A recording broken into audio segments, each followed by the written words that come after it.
Hey everyone, welcome back to another edition of Movies That Move We. Today, we are discussing a film that Don and I wanted to do for a really long time. If you remember, or for those of you who knew him, he had a knack for writing what amounts to horror stories, and he was a fan of the horror genre, but in one of the stories he wrote, it did focus on zombies, and it was intense. It was intense.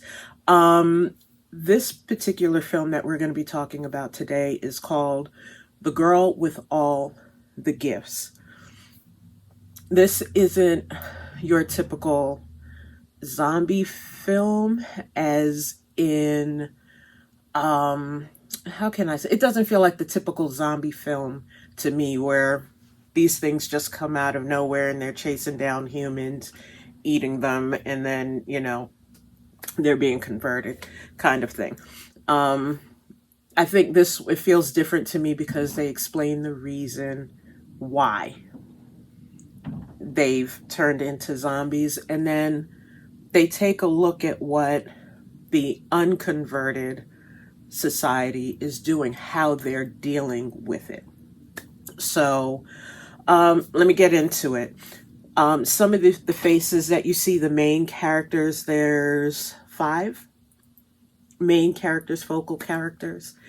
In this, you have Melanie, who is played by Senia Nanua. Right now, she's one of the cast members of The Serpent Queen. There's Dr. Caroline Codwell, which we just saw her last week, playing the mother, Glenn Close playing the mother in The Deliverance. You may also know her from older films like Fatal Attraction. Then the next character is Helen Justineau, played by Gemma Arterton. She was one of the cast members in The King's Men. If you watch the Golden Circle series, you will see her there. Sergeant Eddie Parks, played by Paddy Considine. He was in Peaky Blinders, and right now he's in House of Dragons. And the next character was Kieran Gallagher, which considered he was played by a black guy. It's kind of an interesting name for a black character, but he's played by Fiseo Akinade. He's been in episodes of Atlanta, and he's been in Dangerous Liaisons, which Glenn Close was in the movie. He has a role in the series. So, what is happening in this film? Post-apocalyptic. People have contracted a fungus that wraps around their brain. Okay? And it's causing them to lose the ability to function as a normal human. So they lose the ability to speak, and the only thing that they are interested in doing is finding any type of mammal that moves so they can jump on and devour. Like I said earlier, if you get bitten or scratched by these things, you now become what they refer to in the film as a first generation hungry. That's what they call them, the hungries. So in the film, it takes place in a base, like an army base. They call it the facility, just outside of London.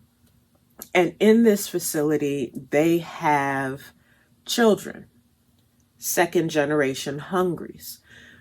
If you come across these kids, they are like regular kids until they smell human flesh, and then you become dinner.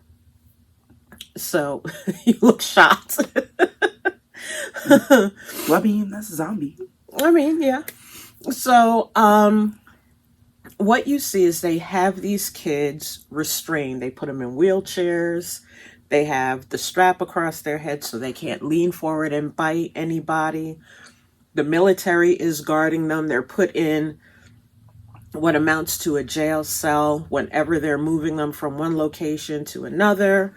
They got guns trained on them. And these kids don't entirely seem to be bothered by it because they've gotten used to it. They know what the protocol is.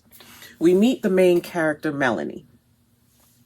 Melanie is very polite to her captors. When the guards come in, they got guns trained on her. She's like, "Good morning, Captain. Good morning, Sergeant." And they're like, "Shut up. You're an abortion." That's what they call these kids. Hungries, they call them abortions. And they take these kids to class. Mm-hmm. So these kids are sitting in these wheelchairs, strapped down, and the teacher, Miss Justineau, is at the head of the class teaching them normal things: Greek mythology, mathematics, science, all of that good stuff. And they're not being taught things out of the idea that they're kids and they still need to learn. They're not viewed as children. They're lab rats, essentially.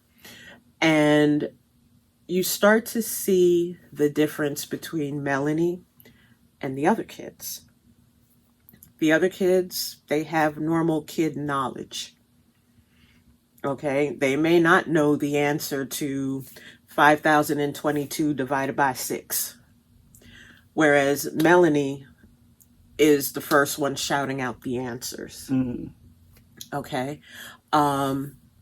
Their classroom is being guarded and observed. And so when Miss Justineau starts moving away from the normal lessons, she's admonished and they're like, stick to the curriculum. These kids love story time. Okay. And they're like, you don't have time to encourage imagination here. Teach them what we told you to teach us. And when the kids insist, story time, Miss Justineau is like, I can't do it. You know, I'm not allowed. And so Melanie says, well, why don't you teach us Greek mythology? That way we're getting our education. You're sticking to what we should learn. And we still get story time. She was like, okay. And this is the way her mind works. I'm not going to get into all of the things, but there's a head scientist played by Glenn Close who's running the experiment on these kids. And so she'll go by cell to cell, check on the kids, take notes, but she takes a little extra time with Melanie. She'll stop by her cell. She'll ask her a few questions, things that are philosophical, things that are technical. And then she'll ask her for a number between 1 and 28. And Melanie will pick a number. Well, Melanie noticed very quickly that the number she chose correlated to one of the cells the other students was in. And when she selected a number, the next day that kid would be missing. Oh. And so that's when you find out the experiment that they're doing on these kids results in their death. Fast forward a little bit, Melanie has figured this out, and the base is invaded by Generation 1 Hungries. So you got the military, hand-to-hand combat with these things. These things are not afraid of a weapon. They're not afraid of a truck. They're just, we smell humans, we smell blood, we're going for it. And consider the way I just referenced that. We're going in there and we're having a meal. A lot of them were killed, eaten, converted. Transformed, I should say, because converted makes it sound like the Hungries were standing there and saying, do you promise to follow all these rules? And that's not what happened. So anyway, the 5 characters I mentioned in the beginning, Melanie, Dr. Caldwell, Dr. Justineau, Sergeant Parks, and Karen Gallagher, who is part of the military, they managed to escape. And their goal is to get to London so they can communicate with the other base and get coptered out of the area. That becomes complicated once they finally do make it to London, because when you get to London, what you see are the Generation ones. They're just kind of standing there because there's no activity around them, and what triggers them is fast movement and eye contact and noise. So they had to tiptoe through London to find a safe space where they could hunker down and figure out what their next steps are, how to get in touch with the other base. In the process, what they ended up doing was using Melanie because the other Hungries don't respond to her. They used her to go out and find food and supplies. The military people and the doctors still don't trust her because they're like, she's not quite human. Yeah. She looks human, but she's not, and she will kill all of us if she has the chance. Out of all of the other kids, she's the one that exhibits a certain amount of self-control. Okay. Where when she feels that urge to bite a human, she articulates, listen, if you guys don't let me go out, you're going to be my meal. And so they'll let her out to go find something to eat. And then she comes back. She puts the muzzle that they had on her back on. And then she sits and she's a quiet kid. There's other stuff that happens along the way. I'm not going to give away the entire movie. But what I will say about the ending is that there was a, I'll say, philosophical question that was presented. And Melanie's response was basically, that's not my problem. So I'm going to just put that there. I'm going to let you ask some of the important questions, about the film. So what are the Hungries like context in the film? So this is a post-apocalyptic story, and the Hungries represent the part of society that's fallen. It's a very literal representation. These people are no longer a part of the norm, whereas those who were still regular functioning humans, they were trying to regain control of society, eliminate the problem, and get back to what felt like the norm. And that's part of what this film is questioning. What's normal and how do you deal with different or other? Okay. And then what role does education play in shaping Melanie's identity and choices? Well, like I said, she was put in a situation with other kids who had similar issue. The fungus was a part of their brain. They communicated. They used normal language. They interacted with each other, not physically, because one of the other things, like I said, in London with the first generation, if anything moved, all of a sudden they were chasing together. They were a mob.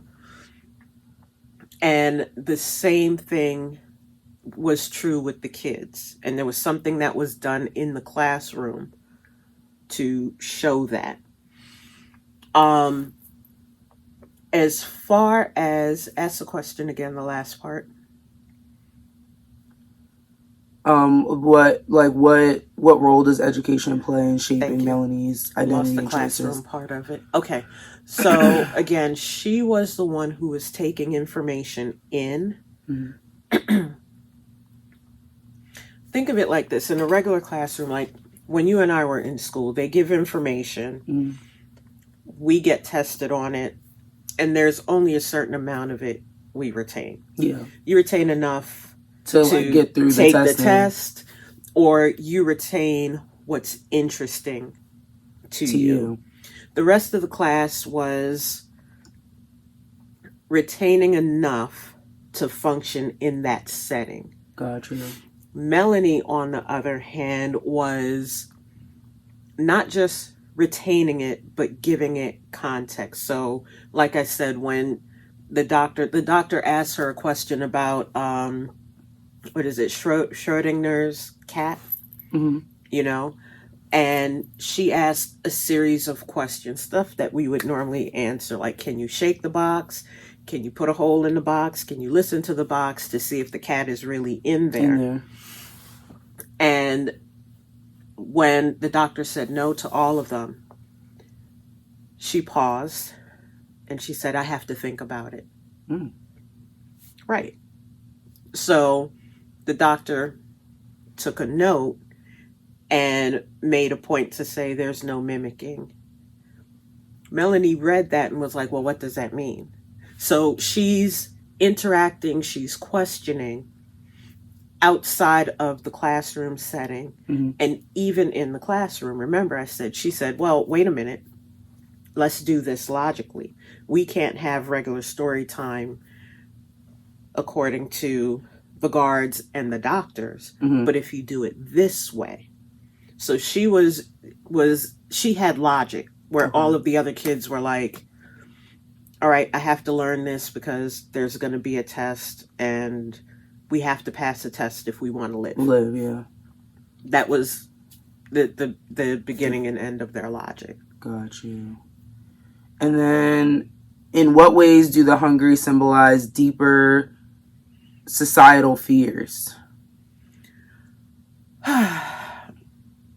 Again, people get afraid of what's different. And I don't want to get too deep into politics, but we see that right now. We saw that, what was that, 12 years ago? 16 years ago? I've lost a minute. We saw that when Barack Obama ran for office the first time. Mm-hmm. People questioned a whole lot of things. They were like, wait a minute, we've never had a black president before. Is he going to be black or white? Mm-hmm. You know, it's like, is he going to be for the black folks or is he going to be for everyone? You know, and so different shakes us up. We don't think about to we don't think about ways to find the commonality. Yeah. Okay. And granted, zombies are an extreme difference. There's something that they do that is normal to them, but puts our lives at risk. And so, in a lot of ways, in pre-apocalyptic world that we exist in, that's kind of how we function for lesser things. Okay. You know? So, do you feel like the film? You feel like the film reflects a lot on what's like currently happening in the world in general. Yes, it uses an extreme example, but yeah. Mm-hmm. Yeah. And again, back to the question Melanie poses at the end of the movie. Mm-hmm. The first time I saw the movie, it was a gut punch. Watching the movie again, I was like, girl, you go, you giving it to her. Tell her. Yeah, So, because like some films, they have certain these, even though it's like fantasy or it's sci-fi or it's something that would not really happen in real life. It's just like some of them have such a message where it ties very heavily into like current events or even like just stuff that's going on now. Yeah, this didn't use current events. It was just more like Yeah. This societal things that could kind of take place, or things that have right. kind of This was done in 2016, so pre-pandemic. mm, Yeah, it was around the time that Barack Obama was in office, but again, this was also done in England. okay. So it's taking it, I think it took a broad look at, all right, we have these people that are extremely different that we're not used to. And like I mentioned to you earlier, um, consider people who have cognitive disabilities and how we deal with them. We've categorized them to the point of, and people try not to use this today. They're moving away from this phrase. Mm, We'll categorize them as high functioning or low functioning. High functioning meaning that they'll communicate like we we are. do. They'll move around in a way. They'll do, daily task in a way that we are accustomed to seeing. Mm, But for somebody who doesn't function like the rest of the world around them, mm, my opinion, I think we treat them like they lack intelligence. And if they show, okay, they have knowledge in this particular space, like encyclopedia knowledge of a specific topic, we get excited and we go, oh, you mean they are smart? mm, And it's like, who said they weren't? What makes you think that because they can't do all of these other things that they lack intelligence? yeah, they're not capable. Right. And so the movie put that into perspective. You have the Hungries who have actually lost the ability, as far as we can tell, to communicate. What the doctor says is mimicking behavior, because if one chases, they all They all chase. chase. But it didn't mean that they didn't have a means of communicating. They didn't show that with the first generation Hungries. They gave you an example of second generation Hungries, but then there's another group that did not grow up in the facility. They weren't given education, that they show intelligence, Mm-hmm. but they're not verbal the same way Everyone else, yeah. regular degular humans are. Okay. Okay, and then what does Melanie's final decision say about her character and the world she inhabits? She views herself as normal. She doesn't disregard the normal that the doctors and the folks that were in the military Mm-hmm. oppressing people her. like her. She doesn't view them as different. She even says at one point, I'm just like you. So it takes it back to, if you have somebody who in our present day who is considered high functioning, they don't see themselves as any different. Mm-hmm. And for somebody who doesn't move the same way in our setting, they recognize the difference as far as how they process, Mm-hmm. but they don't see themselves as any less human as we do. They don't see themselves outside of maybe their ability to physically move or express. Mm-hmm. They don't see themselves as any different. They recognize that they're being treated differently. Okay. If that makes sense. That makes sense. Mm-hmm. So, any other questions? Mm-mm. Okay. I guess what did you think about the movie overall? Was it something that was kind of like up your alley? Is it something that's kind of like, I don't mind a zombie movie. okay. I like this one because it actually made a statement without bashing you over the head with it. Okay. You know, it, even though the main character is a black little girl, this wasn't happening to all black characters.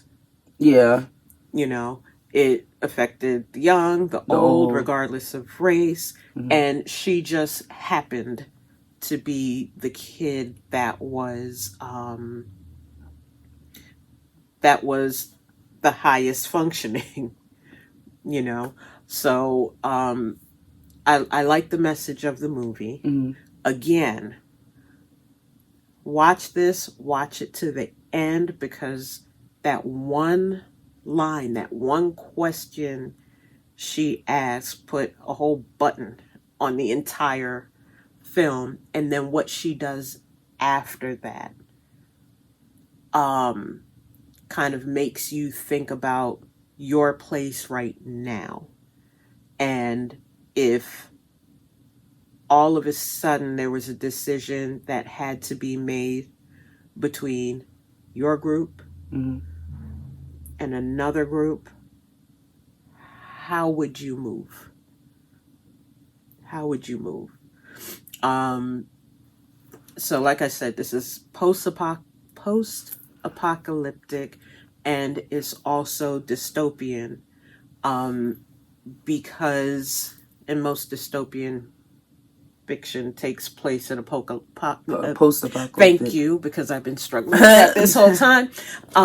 But they all tie into an oppressed society, loss of individuality, dehumanization. These kids were called, anyone who had this condition, they were called hungries. They weren't called people with fungus on the brain. The kids were called abortions, um, resistance.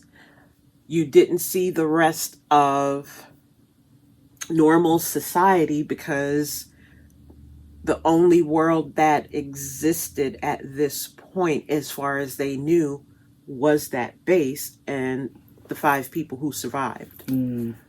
that base. Um, but I think overall, it really sends a strong message about differences and how you deal with differences. And I think they made Melanie's character extreme, um, in a way, like, she didn't hate these people Mm. that were oppressing her. Yeah. Um, she understood that you get more flies with honey than vinegar. Yeah. And so from the very beginning, like I said, she was very polite. Um, Even to the sergeant, who was the most cruel towards her. She was very, very polite. And through their adventure, if you will, you start to see them soften to her a A little little bit. bit. Just a little bit. So I think overall this is a great movie. Um, it's not intense action, so don't go looking for that. Again, it's not beating you over the head with message. It does that a little more with action than it does with words. Okay. And while I'm talking about this, let me tell you a bit about the writer. You're probably familiar with some of his work. M.R. Carey, Mike Carey. Um, he wrote the book, which is the same title as the movie. He also, you'll recognize his work. He's done a series of comic books for DC and Marvel. Um, for DC, he did Batman, I think is Gotham Knights, Hellblazer, and the spinoff to that, Lucifer. And he did a lot with X-Men Legacy and the Wolverine series for DC Comics, as well as for the video games. So he's not, you may not know his name, but you've seen his work somewhere along the line. So all of that to say, check this movie out. I'm not going to put a number on this because people are going to feel a little bit differently about it. Yeah. Again, to your question, I can take a zombie movie, but I'm not chasing zombie movies down. Yeah. That's some people's favorite genre. Mhm. But in the horror space, this is my speed. To me, it's not a whole lot of blood and guts. They don't give you a whole lot of that because there's a bigger story to tell. Yeah. So definitely check this one out. This is all we have for today. I didn't look at my list to see what we have for next week, but pay attention to our Facebook page, Movies That Move We. I change the banner once a week to let you know what's coming up next. If you haven't, follow that page. Why aren't you following the page? Follow the page. You can find us also on YouTube. Our playlist is also called Movies That Move We. Again, we put the videos up there every week. Like, share, follow. Tell your mama, tell your friends. And until then, bye.